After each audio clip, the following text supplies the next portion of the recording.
Hey guys, welcome back to your own channel School of Backbenchers Education Beyond the Front Row. I hope you all are doing great guys. Well, in this video we are going to continue class 12 business studies chapter 11, that is marketing management, and this is the second part of this series. And before we begin, requesting you again guys, if you haven't subscribed this channel yet, please do it now. Let's get started. So guys, next topic is marketing mix. ये जो हमारा topic है बहुत ही important है आपके exam के point of view से भी, और आगे जाकर आप बिजनेस स्टडीज में या मार्केटिंग में कुछ भी अपना कोर्स परस्यू करते हो, वहाँ पे बहुत इंपॉर्टेंट टॉपिक रहने वाला है आपका मार्केटिंग मिक्स, या हम इसको 4 P's ऑफ मार्केटिंग भी कहते हैं. तो बात करते हैं किसकी क्या है ये. It is a set of tools used by a company to achieve marketing goals in target market. तो जो भी आपकी टारगेट मार्केट है या आपका जो भी प्रोडक्ट है, उसके लिए आपको जो भी मार्केटिंग गोल्स हैं आपके, उसको अचीव करने के लिए जब कंपनी कुछ टूल्स का यूज करती है, सेट ऑफ टूल्स का यूज करती है, वो आपके 4 P's होते हैं मार्केटिंग के, या एलिमेंट्स ऑफ मार्केटिंग मिक्स भी उनको कहते हैं. ये 4 P's कौन कौन से हैं? Product, price, place and promotion. अभी इस वीडियो के अंदर हम पढ़ने वाले हैं प्रोडक्ट एंड प्राइस के बारे में, बाकी दोनों को हम नेक्स्ट पार्ट में पढ़ेंगे. सो गाइस, सबसे पहले हम स्टार्ट करें हमारा पहला एलिमेंट जो है product mix. A product is anything that satisfies a need और वांट. किसकी? कस्टमर की. जो भी आपका प्रोडक्ट कुछ भी हो सकता है जो किसी भी तरीके से आपके कस्टमर की नीड को, वांट को सेटिस्फाई करने में हेल्प कर रहा है. Product mix include all features, उसकी प्रोडक्ट की क्वालिटी, प्रोडक्ट का size, variety, packaging, warranty, labelling etcetera etcetera. 3 component है हमारे प्रोडक्ट मिक्स के. क्या क्या है? Branding, packaging and labelling. तो सबसे पहले बात करते हैं ब्रांडिंग की.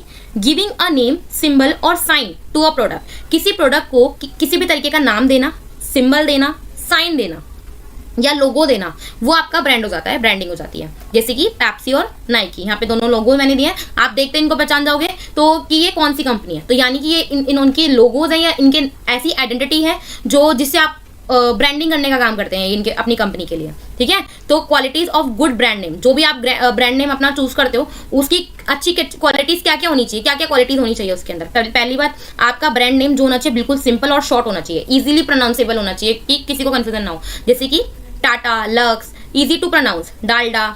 सजेस्टिव होना चाहिए, मीन्स जो आपका प्रोडक्ट का ब्रांड नेम है वो ये सजेस्ट करे कि आपका प्रोडक्ट क्या काम करता है. जैसे कि उजाला जो है, ऑब्वियसली इसका मीनिंग क्या है? ज्यादा से ज्यादा ब्राइटनेस देना, वाइटनेस देना, है ना.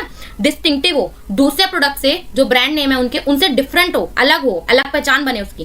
टाइड, पर्क, है ना, वर्सेटाइल हो, वो अलग अलग प्रोडक्ट अगर आप दूसरी प्रोडक्ट लाइन निकालते हो तो उसके साथ भी सूटेबल हो, है ना. जैसे कि फिलिप्स का बल्ब भी आता है, फिलिप्स का टीवी भी आता है. लीगली रजिस्ट्रेबल हो, आपका जो ब्रांड नेम है वो रजिस्टर्ड हो सके. तो कब होगा? जब वो डिफरेंट होगा, आप किसी का कॉपी नहीं कर रहे हो, है ना. तो ट्रेडमार्क अंडर ट्रेडमार्क एक्ट 1999. अगर आपने सबसे पहले इसको कॉपी करवा लिया तो कोई और रजिस्टर करवा लिया इस ट्रेडमार्क एक्ट के अंडर, तो कोई और आपका लोगो या ब्रांड नेम जो है वो कॉपी नहीं कर सकता, उसका मिसयूज नहीं कर सकता. ठीक है. So next is packaging.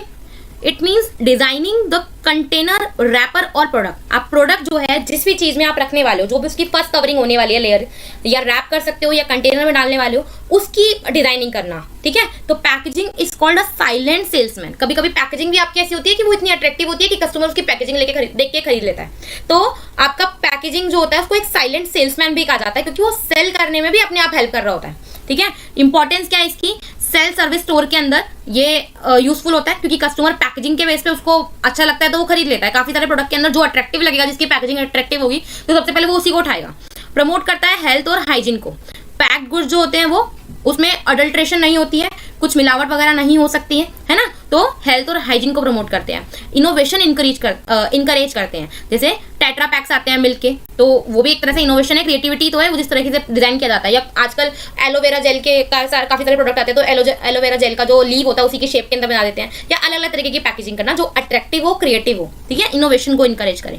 Help करता है प्रोडक्ट को डिफरेंशिएट करने में, एक प्रोडक्ट से उसको दूसरा मतलब आपके जो कॉम्पिटिटर के गुड्स हैं उनसे उसको अलग बनाने में, डिफरेंशिएट करने में. तो उसके शेप, कलर जो होती है बॉटल की, उससे आपको हेल्प हो जाती है, पता चल जाता है कि कौन सा प्रोडक्ट कौन सी कंपनी का है, कौन सा ब्रांड का है, ये क्या काम करता है. फंक्शन क्या है पैकेजिंग का? आपके प्रोडक्ट को इजीली आइडेंटिफाई किया जा सकता है, उसको डैमेज होने से प्रोटेक्ट करता है, आसानी से आप उसको कैरी कर सकते हो पैकेजिंग के यूज से. ठीक है. उसको यूज कर सकते हो. आपके प्रोडक्ट को कलर्स और फोटोज के साथ भी प्रमोट करता है. ठीक है. लेवल्स क्या होते हैं पैकेजिंग के? 3 लेवल होते हैं. प्राइमरी, जब डायरेक्ट कॉन्टैक्ट होता है प्रोडक्ट के साथ में, जैसे कि टॉफी रैपर, इसके ऊपर टॉफी निकल जाएगी आपकी फर्स्ट रैपर के अंदर ही, जो आपकी प्रोडक्ट होगा वो डायरेक्ट निकल जाएगा, तो एक ही लेयर है। सेकेंडरी होता है एक्स्ट्रा लेयर होना, जैसे कि ये आपका कोलगेट का बॉक्स है, इसके अंदर भी जो पैकिंग होगी आपको उसकी कैप हटानी पड़ेगी, फिर आपका प्रोडक्ट निकलेगा, ठीक है। तो इसमें दो लेवल की आपकी वो 2 लेयर की आपकी पैकेजिंग हो जाती है। देन ट्रांसपोर्टेशन के लिए आप डिफरेंट पैकिंग का यूज करते हो, तो बल्क स्टोरेज के लिए आपको, शिपिंग के लिए आपको यूज करना, तो ट्रांसपोर्टेशन के लिए आप क्या करोगे, जैसे टॉफी के बहुत सारे बॉक्सेस है छोटे छोटे, और उन बॉक्स को एक बड़े कार्टन में रखा गया है, एक बड़े बॉक्स में रखा गया है, जो ट्रांसपोर्टेशन करने में आसानी से यूज हो सकते हैं, ठीक है, clear. So guys next is labelling. हमने ब्रांडिंग पढ़ लिया, पैकेजिंग पढ़ लिया, नेक्स्ट एलिमेंट कौन सा है प्रोडक्ट मिक्स का, लेबलिंग। लेबलिंग का मतलब क्या है, आपके पैकेज पे इंफॉर्मेशन देना, आपके प्रोडक्ट पे इंफॉर्मेशन देना, जो भी जरूरी इंफॉर्मेशन है उस प्रोडक्ट के बारे में, जैसे प्रोडक्ट का नेम हो गया, उसमें क्या क्या इंग्रेडिएंट्स है, डेट्स होना, मैन्युफैक्चरिंग डेट, एक्सपायरी डेट, ठीक है गाइज। ये पैकेजिंग नहीं आएगा, लेबलिंग आएगा, ठीक है, सॉरी फॉर द इनकन्वीनियंस, ठीक है। इन लेबलिंग के फंक्शंस देख लेते हैं हम। आइडेंटिफाई द प्रोडक्ट, आपके प्रोडक्ट को आइडेंटिफाई करने में हेल्प करता है, जैसे कि ये कैडबरी का आपने पर्पल रैपर देखा तो आप समझ गए हाँ चॉकलेट की बात कर रहे हैं। डिस्क्राइब कंटेंट को डिस्क्राइब करता है, जैसे जो उसके इंग्रेडिएंट है उसके बारे में पूरी डिस्क्राइब कर रखा है उसको। ग्रेडिंग करना, red label, yellow label T, तो येलो लेबल हो सकता है थोड़ी माइल्ड, उसके अंदर आपकी टी हो लेवल जो है, और रेड लेबल में ज्यादा हाई क्वांटिटी के अंदर हो, हाई वो हो उसके अंदर यूसेज उसका। प्रमोट फॉर, जैसे कि 40% एक्स्ट्रा फ्री, इस तरीके से लिखना ताकि कस्टमर अट्रैक्ट हो फ्री को देखकर, एक्स्ट्रा को देखकर। लीगल इन्फॉर्मेशन, जो भी लीगल गवर्नमेंट ने बना रखी है कि आपको डालनी पड़ेगी प्रोडक्ट के ऊपर, लेबल के ऊपर अपनी इन्फॉर्मेशन, वो सारी इन्फॉर्मेशन देना, जैसे कि एमआरपी देना, एक्सपायरी डेट, वार्निंग अगर कुछ है, जैसे कि हमने लीगल एनवायरमेंट में पढ़ा था कि जो भी प्रोडक्ट होते हैं, स्मोकिंग आइटम्स होते हैं या जो आपकी हेल्थ के लिए इंजीरियस होते हैं, उस पर एक वार्निंग इशू करना, तभी आप मार्केट में अपना प्रोडक्ट बेच सकते हो। तो जैसे कि इन सब चीजों को लेबल के ऊपर मेंशन करना, clear. So guys marketing mix का जो पहला पी था, एलिमेंट था प्रोडक्ट मिक्स, वो हमने पढ़ लिया। अभी हम करने वाले सेकंड, जो कि हमारा प्राइस मिक्स। तो प्राइस जो होता है आपका, वो अमाउंट होता है जो बायर अपने प्रोडक्ट को, सर्विसेज को बाय करने के लिए पे करता है। It must match the customers perceived value of the product. Customer को उस प्रोडक्ट से जितनी ज्यादा बेनिफिट मिला है, जो वैल्यू मिली है, उसकी ही उसको मैच करनी चाहिए प्राइस का वैल्यू। ये नहीं आपने ज्यादा ले लिया, उसको बेनिफिट आपने कम दिए हैं, ठीक है। तो कौन कौन से फैक्टर्स हैं जो आपके प्राइस को अफेक्ट करते हैं, जो आपके प्रोडक्ट के अकॉर्डिंग होने चाहिए। तो पहले तो आपके ऑब्जेक्टिव क्या है प्राइस को लेकर, आपका जो प्रोडक्ट है वो प्रीमियम क्वालिटी का है या लार्ज मार्केट शेयर करने वाला है, या आपके कॉम्पिटिटिव प्राइसिंग वाला प्रोडक्ट है। तो उसके ऊपर डिपेंड करेगा कि आपके प्रोडक्ट की जो स्ट्रेटेजी, प्राइसिंग स्ट्रेटेजी आप कैसे रखने वाले हो। अगर आपका प्रोडक्ट जो है वो प्रीमियम क्वालिटी का है, तो ऑब्वियसली आपकी टारगेट ऑडियंस बहुत कम है, बहुत लिमिटेड रहेगी, और प्रोडक्ट जो है ऑब्वियसली प्रीमियम क्वालिटी का है, तो आप प्राइस हाई रखोगे उसके।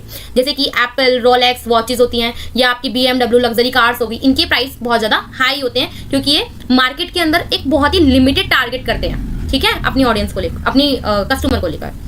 वही लो प्राइस है जो ऐसे प्रोडक्ट जो मार्केट का शेयर जिनका बहुत बड़ा है, बहुत लोग हैं जो उस पर्टिकुलर प्रोडक्ट को बेच रहे हैं, जैसे कि स्मार्टफोन्स हैं, तो ओप्पो और वीवो के इनके प्राइस जो होते हैं बहुत कम होते हैं अकॉर्डिंग टू लग्जरियस प्रोडक्ट, है ना। जैसे कि पतंजलि प्रोडक्ट्स हैं, तो इनको हम पेनिट्रेशन प्राइसिंग कहते हैं, क्योंकि आप इसमें प्राइसेस बहुत स्टार्टिंग के अंदर बहुत कम रखते हो, क्योंकि ऑब्वियसली आपके प्राइस जो है मार्केट के अंदर ऐसे गुड्स बहुत सारे अवेलेबल हैं। कॉम्पिटिटिव प्राइस, तो कॉम्पिटिटिव वाले प्राइस है, तो आपको अपने कॉम्पिटिशन को ध्यान में रखते हो, आपके कॉम्पिटिटर की जो प्राइस है उसको ध्यान में रखते हुए अपने प्राइस को डिसाइड करना पड़ता है। जैसे पेप्सी और कोका कोला के आप जो रेट देखोगे लगभग सेम ही होंगे, ऐसे ओला और उबर के आप रेट देखोगे, प्राइस देखोगे, तो लगभग आपको सेम ही रेट के अंदर सर्विसेज मिलेंगी। देन आपका कॉस्ट ऑफ प्रोडक्शन भी बहुत इंपॉर्टेंट है। आप अपने प्रोडक्ट को बनाने के लिए जितनी कॉस्ट लगा रहे हो, एटलीस्ट उतनी तो आपको अपने प्राइस के अंदर रिकवर हो, ठीक है। ज्यादा प्रॉफिट ना कमाओ तो एटलीस्ट कॉस्ट तो कवर हो आपकी, तो मिनिमम प्राइस हो ताकि आपकी कॉस्ट कवर हो जाए।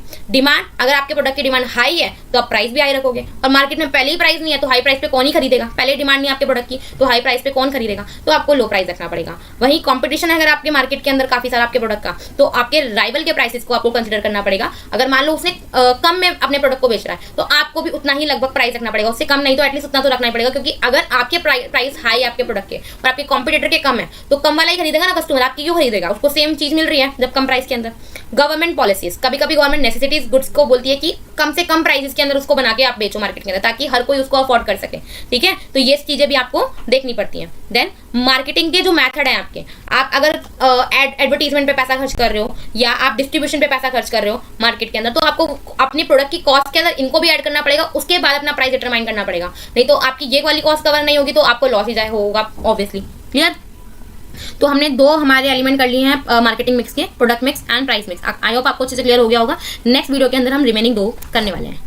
सो गाइज ये कुछ क्वेश्चन है प्रोडक्ट मिक्स और प्राइस मिक्स के बेस पर, पढ़िए समझिए, आंसर कमेंट बॉक्स में लिखिए। मिलते हैं नेक्स्ट वीडियो में नेक्स्ट पार्ट के साथ, तब तक के लिए वीडियो पसंद आया तो लाइक कर देना, चैनल को सब्सक्राइब नहीं किया तो सब्सक्राइब कर देना।